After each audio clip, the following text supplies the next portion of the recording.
Welcome! Throne of Angels video blog episode number 7. That's like a whole bunch of fingers, right? Minus the thumb. There's 5 and 2 more. So I'm running out of fingers for episodes. Pretty soon I'll be past what I can count on my hands. That's awesome. I'm stoked. I hope you guys are too. So I got a lot to cover today. Painting contest, Cipher sponsored. Woohoo! Anima Tactics El Dorado. Forcer squad from either game. We had a decent amount of entries. I've got the winners right here. Alright, so I'm going to go over that first really quick. I've also got some news on the oh my god Confrontation re-release announcement out of Gamma last week. I've got some insider info on Wrath of Kings as well. We're also going to look at the Anima Tactics box set, the Black Sun. We're also going to take a look at the Skarrd Warband, these guys here, for Dark Age. And then I've also got a handful, oh, can I just drop one? A handful of the initial resin, I don't want to call them masters because they're not masters, but basically the initial resin test pieces for a number of the Wrath of Kings models. So we'll take a look at those up close and I'll give you some information on those as well. We're also going to, if you guys can see this back here, take a look at my progress on Cang the Implacable. So, like I said, lots to cover today. Might go past my standard 20-minute mark, but it's cool. I'm cool with it if you're cool with it. I hope you're cool with it, because here we go. Alright, so, Cipher Studios sponsored painting contest. First place winner, I'm going to butcher your name, sir, and I apologize. Peter Grazabowski, Saracens. Second place, Matthias Frosterius, Demons. Third place, Eric Harlow with his Empire. Fourth place, Aaron Scrivenek with Azure. And then coming in with a late entry, Trevor Swallow with some Lost. So congratulations you guys, that's the order of placement for 2nd, 3rd, 4th, and 5th. I will actually get the armies up on the blog for you guys to take a look at. That's throneofangels.blogspot.com. I should probably register that. Anyway, so yeah, there you go. There's your winners for that. Like I said, lots to cover today. Let's get to it. Alright, like I said, lots of stuff to cover this week. So we're going to start off with my progress on the Cang the Implacable. Now, if you guys are like me, you probably have 8,500 like hobby projects going on at one time. So I've got a little bit of time into this model, not a huge amount of time. If you guys recall, last episode I had some holes to fill and some spacing issues with the base. And that's to be expected with, you know, a resin model like this. If you guys are unfamiliar with the resin process, you know, it is injected, and a lot of times you get expansion because, you know, obviously this starts out as a liquid and it dries and it may cool into a different shape. So as you can see right there, there's a little putty work that I had to do, not a big deal. I did some putty work on the inside of the stairs as well as along the ridge, kind of just to fill the hole in. The spacing there obviously between the rock outcropping and the tower itself. But again, not a whole lot was done. Now I did add a pin right there, you guys can see it, for the lower body of the dragon itself. And again, that just kind of slots and fits right in there. Basically the whole point, I've got a text message, the whole point was to give it a little more stability, right? I've cleaned up the bottom here where the foot mounts in. You see there'll be a little putty work needed, but not much. So once I get this mounted, it'll be nice and clean. And again, I'll do a little putty work there to make sure that that joint is solid as well. Now I did clean up the lower body and the upper body, but I have not joined them yet. You know, basically we cut out the, I should say I clipped off the, I don't even know what you would call these. Basically the blocks where the stuff is injected into the mold. Cleaned the bottom of the tail joint up. Again on the legs. The upper body. I went through and I cleaned a little flash in there, and basically I went through and did my best, and I still haven't hit all the spines. You can see there's still a little couple of mold lines that I need to get. But you know, I was working from piece to piece. I've got all of the head area, or excuse me, the neck area for the head attachment cleaned up. I do have the head assembled. It's a 4-piece head. So the 4-piece head, you've got the top of, basically the top of the head, the jaw, and then the 2 horns. Those are your 4 pieces. And it actually fits rather well. You know, good dry fit for the most part, something this large. Of course, you know, I expect to do a little putty work, but not a whole lot there is going to be required. Again, it sits really well, but a little putty work will be necessary. So, not thoroughly disappointed at all, because a model of this size with this amount of detail, I expect a little bit of work. I did attach the 2 tail sections. You can see there, going to need a little bit of putty work in that joint just to kind of hide it a little bit, and we'll take a look at that probably next episode, as I expect to get that done. Alright, so there's my progress on Cang the Implacable and a headshot. Woohoo! Alright, the Black Sun starter for Anima Tactics. I've already talked about their packaging. I really like how they package their starter boxes and their larger figures. I really dig the full color boxes. In this full color box, we have the rule set for the Black Sun. They've got some additional rules for the game, so you need to know a little bit more about that. You get the card for Promethea. We'll look at her in a second. Her faithful hound Styx, and then a pair of cards for the Type 05. He's an undead warrior. Now, I'll be honest, I don't know a lot of the background for Anima Tactics, as I have not dived into it yet.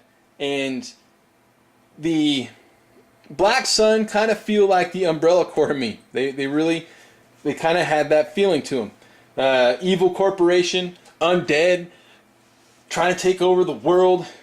It's Umbrella Corps. So, I've actually assembled these models and given them an armor wash. Something I do typically, I'm a white prime guy. Used to be a black prime, but I've changed how I paint a little bit, and white primer actually works better for me. Again, there's no right or wrong, it's just how I do it. I'm a white prime guy. A lot of times I will give them a black wash to pick out the detail so I can see what I'm looking at a little bit better. I'm getting on in my years, and some of the detail tends to escape me, even with glasses, every now and again. Promethea, she's got a skull in her left hand, and her back banner has been reproduced fairly well. Great little amount of detail in this model, as you can see. I dig it.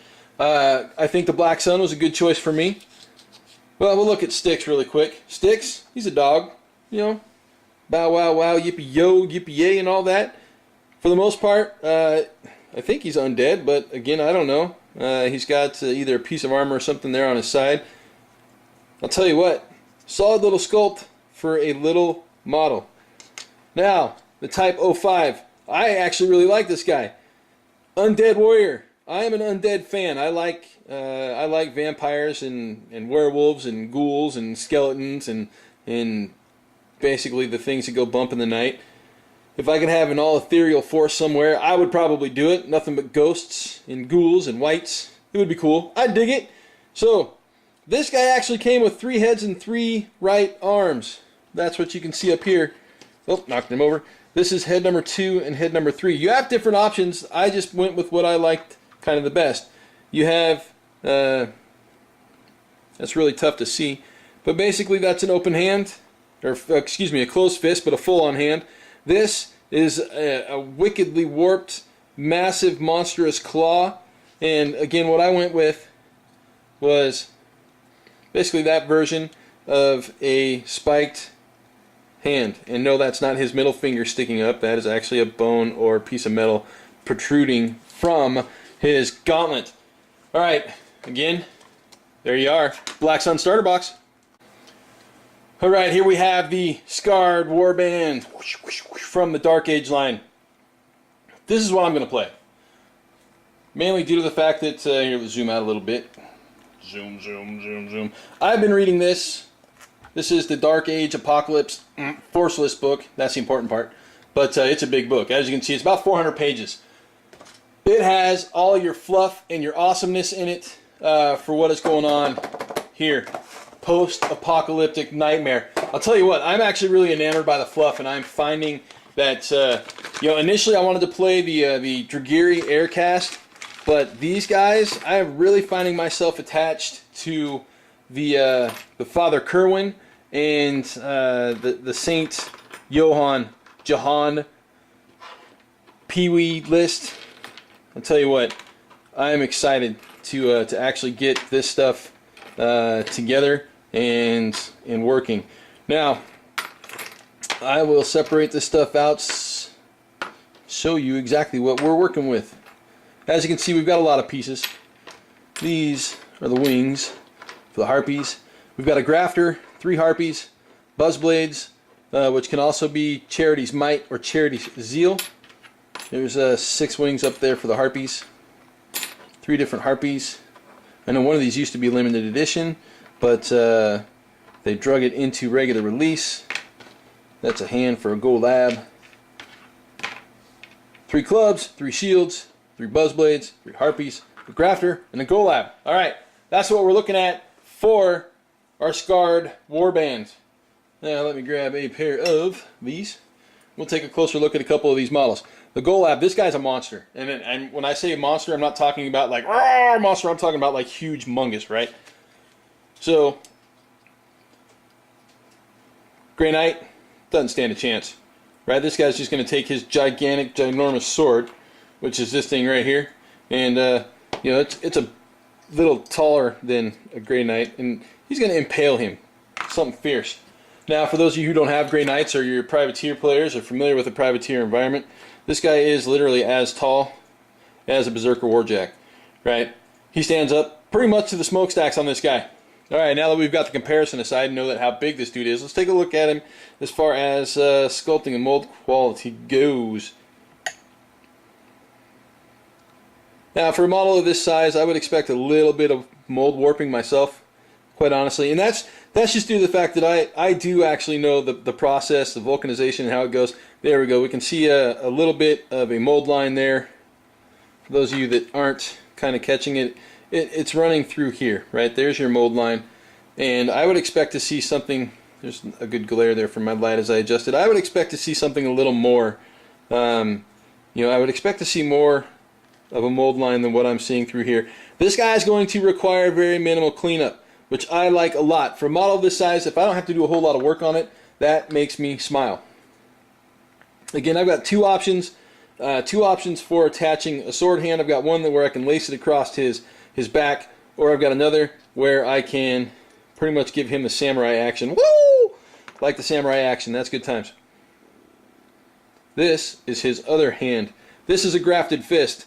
Basically, he's got a battle gauntlet where he can punch somebody in the face with it and do a lot of damage. Good options. Good options. Alright, let's take a look at one of the more delicate models. Alright, this again, like I said, is a harpy. So with the harpy, pretty much what you would expect. Winged warrior, crazy chick with talons. Little mold lineage here on the back of the claw. Nothing terrible, right? A little scraper, a little file. Take care of that without any issue. She's got good detail. She's got good sets for her wings. Again, these are the wings. Wings are going to plug right into there. Actually, pretty seamlessly without any issues. Yep, awesome, good fit. That there might be a vent that I have to clean off. Actually, it's not, because I've got one here. Okay, so whatever it is, it's a counterbalance or something to whatever this thing is.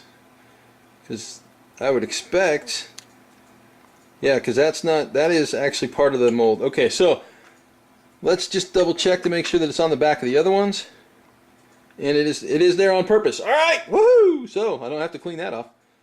But again, I'm not seeing a whole lot of problems, and I really like the face. If I had to guess, this is probably Werner Klock's sculpt. His facing is, or his faces are very, very, yeah, hey, WK on the back. Look at that, I'm a smart guy. He's got a very, very awesome style for faces. I really dig how he does faces. And this, there you go, you get a little better look at it. Hopefully that's in focus for you guys. I'm trying to look at the screen. That's a beautiful piece of artwork. I like the harpies. They are a fantastic piece. All right, so I've been looking for this for a while now. I've been looking for flash on some of these sculpts, and I will say that I have been extremely impressed by the stuff that's come out of the Dark Age line, in that I don't see a whole lot of this, right? I'm not seeing a whole lot of this on any of really anything.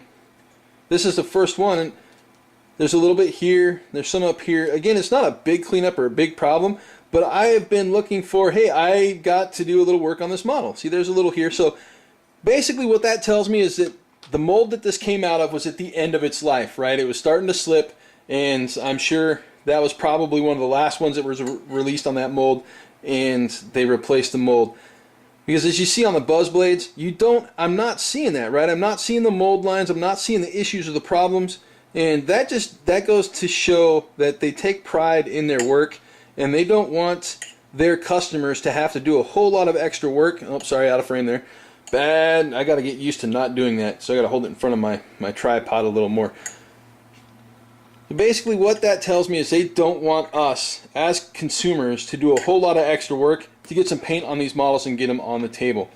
Now again, something like this is going to be really similar because these are cooling vents, what these are, to allow them to get some of this extra detail in there for us on these little smaller pieces, which is, I expect that, right? This is what I expect to see. I expect to see these little things that I have to bend and kind of work off like that, so I can get my detail squared.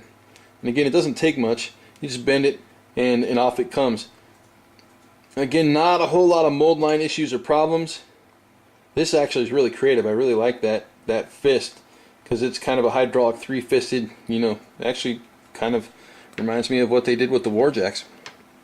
And the shields, again, very, very creative in regards to what they're doing here. Keeping very much in line with the post-apocalyptic thing, and again, a little bit of venting, which I expect to see personally from just being involved in the hobby for such a long time, and B, knowing how this hobby, or excuse me, how this works on the backside. Okay, so this is not a mold line. This is actually part of the sculpt. It's part of his power claw. This is the grafter. Great little piece. The concept is awesome. And this grafter, the piece of artwork, if you guys haven't seen it, it's a female. This is a her. As you can see, we got a her part right there. But she's stitching a power claw onto her left arm. Again, very, very clean sculpt. Little bit of a mold line here on the leg, but nothing that I'm seeing that's going to require any extensive amount of cleanup. Awesome. I am thoroughly impressed with the Skarrd Warband box. I'm excited to get these guys put together. I have actually been holding off on assembling these guys. I was going to do it early last week, but then I realized that I had not reviewed this box yet. So I'm going to get to work on this box this week and really get them slammed together. I've got some other stuff on order and on the way, and I really want to get these guys on the table. So there you have it, the Skarrd Warband for Dark Age. Wrath of Kings. Now what we have here, we have basically models for 3 different factions. This is a priest from the house faction Hadros. Again, these are kind of pre-production resins, not masters, but pre-production resins. So don't expect huge amounts of refining on these, because they still have to be basically put through the process of getting everything squared out correctly. Now these are what you saw at the preview for Gamma.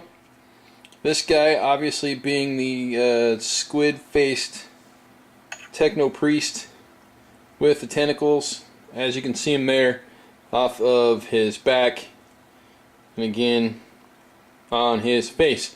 Now, I can't give you a huge amount of details on what these factions are all about, because I was told not to. Alright, as you can see though, huge amount of detail in these sculpts. They are phenomenal. So this is the only model I have for the Hadros faction. But standard 28mm fig. For comparison notes, we'll slap the Grey Knight up there. As you can see, about the same height. This is a specialist. Again, priest for the Hadros line. Now, up here we have a specialist for the Technus. Now, the Technus, these are the guys that I have been seeing. Woo! 40mm base! these are the guys that I've been seeing a lot of comments on because they have the pigmen, and they are pig riders. This guy, however, rides a two-legged, steam-powered techno mess. There's the other arm, you can see there. I mean, look at the details on those cogs. Sprockets, that's awesome. There is the dude in the middle. Obviously he fits right up in there. Pretty sick. And again, wow, look at that. That's actually a little key that obviously is going to go somewhere to allow me to wind him up, so to speak. That's awesome. So I'm looking at this guy detail-wise for the first time, just as well as you are, mainly due to the fact that I kind of wanted to see what was what, and share my excitement with you guys as I got to unfold them to start out with. Now again, this is going to go, because that's his right, or excuse me, his left hand. That's going to go there. That is his staff. And again, just so we can get a size comparison, his body versus a Grey Knight. Alright, now the third faction I have here is the Nasir. I have a number of Ashmen. So the Ashmen, these are your standard swordsmen for the Nasir. This is what they look like before you add their face masks. Two-handed sword there. There you can see it better. Two-handed sword. Again, the detail on the back is impressive. Armor on the front. The wrap. There obviously is his face and his spines for his back. Oh, there's the other key right there. Little tiny key for the Technus. Second pose for the Ashman Swordsman. Again, the detail is just exquisite. I'm absolutely thrilled with how these guys came out in regards to basically copying the concept art. Phenomenal. Now, I did take time to assemble one so you can see up close and personal what an Ashman looks like assembled. Now, I think I had an air bubble because when I clipped the sword, I broke it right there in the middle. Was able to glue it back together just due to the fact that it's resin. I didn't have to pin it. But again, the detail, exquisite. So this guy, he does have an armor wash on him as well, just to pick out the detail so you guys can see it a little bit better. This guy, 4 spines on the back. The sword actually was 1 arm and 2 arms, I believe. I connected 2 arms to the sword with the hands and the face mask. Alright, so these are the guys with the red spikes that everybody's seeing, right? They are the Nasir. Terribly excited for this game. I hope you guys are too. Now, we are working on a contest to get some of this into your hands. Your hands. Now, if you guys have contest ideas, throw them out there. I would love to see what you guys want to get accomplished to get some of these in your hands.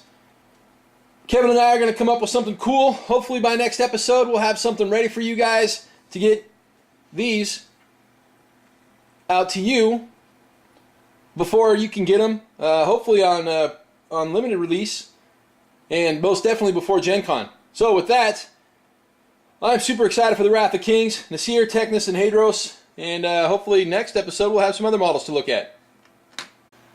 Alright! Lots of cool stuff. Lots of cool stuff.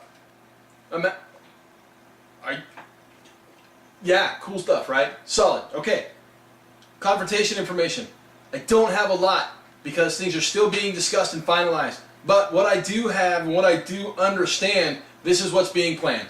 Cards are being redesigned. The new rule book, based off the 3.5 rule set, revised for balance and tweaking, effectively being a new edition, right? That's why it's called Phoenix Edition. It is a new edition, rising from the ashes. That's really all I got on Confrontation. I mean, again, it's still kind of hush-hush and still being, you know, revised and looked at. I will say, though, that they really want to do a good job by the fans. There are a lot of forums being read. There are a lot of you guys out there that are really concerned. Keep posting your concerns. Keep posting your comments. Positive discussion is awesome because it is being looked at. Understand that. It is being looked at. Now, Wrath of Kings. Oh, am I excited for this. I hope you guys are excited as I am. I hope it's there. All right. A little bit about the game. Alternating activation. Utilizes a force organization chart. No points, right? The Ashman Swordsman, he's not worth a point. He's in a unit. So that unit plugs in under a commander. It's exciting. It's cool. It's cool. Highly scenario driven, right? So the scenarios right now are being just hammered on and just like shoehorned and made sure that they are awesome, and we're not just playing the apple kill the general thing. It's very highly scenario driven. Again, the force organization chart versus a points, alternate activation, the rule book. The rule book, we're going to launch with a single rule book, right? First 5 house factions, setting, background, and the rule set. Everything you would expect from a first edition rule book. Starter boxes are planned for pre-release at Gen Con. Contents are still being finalized. In my last conversation with Kevin, he didn't have a complete list of what was going in the starter boxes, but you're going to get a handful of miniatures. You know, a specialist or two. You're going to get a company leader or commander and an assortment of regular troops, as well as a quick start rules and stat cards. So that will be available at Gen Con. Hopefully the rule book, but we'll see. Soft rule out of models coming either end of this month, beginning of next month. They're going to be a limited capacity. That's not limited edition, limited capacity, right? These are going to be resin released figures that will be available upon regular release, right? Everything will be available for regular release. First 5 houses. Just so you guys know, the first 5 houses, the Nasir, the Technis, the Goritzi, the Shale Han, and the Hadros. So, for those of you who were paying attention at Gamma and really looking at the miniature line, the Nasir and the Technis were the majority of the models that you guys saw there. Those are the majority of what is complete. Now, you did see a Goritzi and then the Hadros Priest model, which I just showed you guys there as well. I don't have the Goritzi at hand, but I'm sure I'll get one soon. The website should go live early next week. I'm really hoping to see that go up, but it's being worked on and completed. That's going to have more information on the first 5 faction houses, as well as some fiction and some history for you guys to read over. I think that pretty much covers everything I got. With that, I hope you guys, again, are excited as I am. I really want to see some of these models. You know, I mean, some of you guys that follow me have phenomenal painting skills, and I really would love to see what you guys can do with some of this stuff. I'm excited to be part of this project and excited to see this get into your hands. So, if you have questions that I didn't cover here, if I can get answers, I will do my best to do so. Leave them in the comment section below, right? I want to get you guys the information that you want, but right now, this sheet of paper is all I got for you. With that, thank you guys for joining me, and I will see you in 2